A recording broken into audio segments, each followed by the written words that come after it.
मत्ती 5वां अध्याय वचन 48।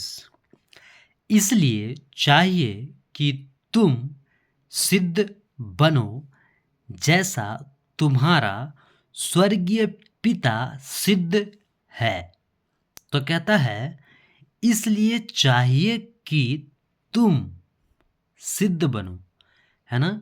ये तुम कौन है? ये तुम आप हैं। जी हाँ, ये तुम आप हैं जो परमेश्वर पे विश्वास करता है ना, जो यीशु मसीह के पीछे चलता है, जो यीशु मसीह पे विश्वास करता है, जो यीशु मसीह के अधीनता में चलता है ना, जो यीशु मसीह का कहता है कि हम विश्वासी हैं, है ना, जो अपने आप को मसीह कहता है, ये तुम हो। आप जो वीडियो देख रहे हैं ये आप हैं, है ना। कहता है कि तुम सिद्ध बनो, है ना। कैसा बनो? तुम सिद्ध बनो, मतलब सिद्धता की ओर बढ़ते जाओ, परमेश्वर की सिद्धता की ओर बढ़ते जाओ, परमेश्वर की बातों में बढ़ते जाओ। जितना ज़्यादा आप वचन को पढ़ेंगे, जितना ज़्यादा वचन को सीखेंगे, समझेंगे, जानेंगे, उसमें समय देंगे, है ना, प्रार्थना करेंगे, वचन पढ़ेंगे, वचन की बातों को, गहराई को समझेंगे, जो सही सेवक है, जो सही बातों को सिखाता है, उसकी वीडियोस को देखेंगे, ताकि आप क्या कर सके, बातों को सीख सके, समझ सके, जान सके, आसानी हो सके आपको सीखने में, है ना। तब आप क्या करेंगे? सिद्धता की ओर बढ़ेंगे और सिद्ध बनते चले जाएंगे, है ना। आगे कहता है जैसा तुम्हारा स्वर्गीय पिता सिद्ध है ना। जैसा क्या स्वर्गीय पिता सिद्ध है, तो परमेश्वर कैसा है? परमेश्वर सिद्ध है। और एक व्यक्ति को सिद्ध बनने के लिए परमेश्वर का रास्ता को पकड़ना होगा, है ना। तो परमेश्वर कहता है कि जैसा तुम्हारा स्वर्गीय पिता सिद्ध है। तो पिता की बातें किसमें है? वचन में है ना। परमेश्वर की बातें किसमें है? वचन में है। और यूहन्ना 1:1 क्या कहता है? आदि में परमेश्वर था, है ना। आदि में परमेश्वर था और परमेश्वर क्या था? जरा याद कीजिए। याद है ये वचन? यूहन्ना 1:1। आदि में वचन था, वचन परमेश्वर के साथ था और वचन क्या था? परमेश्वर था। तो आप सिद्ध कब बनिएगा? कैसे बनिएगा? सिद्ध बनने का उपाय है वचन। जी हाँ, वचन। आप जितना वचन को पढ़ेंगे, आप जितना वचन को समझेंगे, आप जितना वचन की अधीनता में आएंगे, आप जितना वचन का अनुसरण करेंगे, उतना आप सिद्ध बनते चले जाएंगे। इसलिए तो एक वचन में कहता है, शायद याकूब में है अगर मैं गलत नहीं हूँ तो, कहता है वहाँ पे कि वही तो सिद्ध मनुष्य है जो वचन में नहीं चूकता, है ना।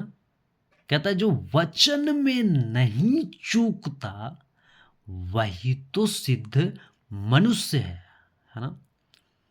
जो वचन में नहीं चूकता है वही तो सिद्ध मनुष्य है। इसलिए कहता है इसलिए चाहिए कि तुम सिद्ध बनो। आप सिद्ध कैसे बनेंगे? तो वचन से बनेंगे, क्योंकि वचन में ही परमेश्वर की बातें लिखा है, वचन में ही परमेश्वर की बातें वर्णन है। और आप इसको छोड़ के आप दूसरे चीज़ों में अगर फंस जाएंगे तो आप सिद्ध नहीं बन पाएंगे, है ना। इसलिए कहता है कोई यदि चमत्कार के पीछे पागल है, कोई पास्टर के पीछे पागल है, कौन सा पास्टर? जो गलत है ना। कोई और कुछ चीज़ में पागल है ना। कोई माता परमेश्वर बना दे रहा है, कोई कुछ, कोई कुछ, कोई कुछ। लेकिन क्या कहता है? चाहिए, है ना।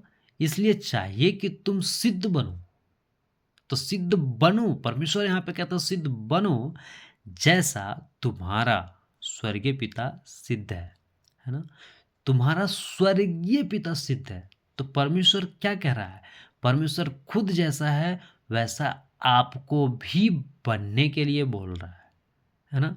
जिस तरह आदम को अपने स्वरूप और समानता में बनाया था, है ना, आज उसी तरह परमेश्वर जैसा सिद्ध है वैसा आपको और हमको सबको कह रहा है कि क्या करो? तुम सिद्ध बनो, है ना। इसलिए तुम, ये तुम में आप हैं। जी हाँ, जो आप चश्मा लगा के देख रहे हैं वो, आप जो बिना चश्मा लगा के देख रहे हैं वो, है ना, आप जो साड़ी में देख रहे हैं वो, आप जो शर्ट पैंट में देख रहे हैं वो, मैं आपसे बात कर रहा हूँ, है ना। जो आप मेरी बातों को सुन के मुस्कुरा रहे हैं वो मैं आपसे कह रहा हूँ। ये तुम हो, है ना। ये आप हैं जिसको परमेश्वर कह रहा है कि आप सिद्ध बनो, है ना? सिद्धता की ओर आप बढ़ो, है ना? तो इन बातों को आप ज़रूर समझें और इसके अनुसार अपने जीवन को करें, है ना? आप जितना हो सके वचन को पढ़ें, वचन की बातों में अपने मन को लगाएँ, है ना? अपने बुद्धि को लगाएँ, अपने जीवन को वचन में खर्च करें, है ना? तब आप सिद्धता की ओर बढ़ेंगे और सिद्ध बन पाएँगे। आशा करता हूँ इस वीडियो को आप समझे होंगे, इस बातों को आप समझे होंगे और फिर मुलाकात होगा एक अगले वीडियो में, तब तक के लिए सबों को जय मसीह की।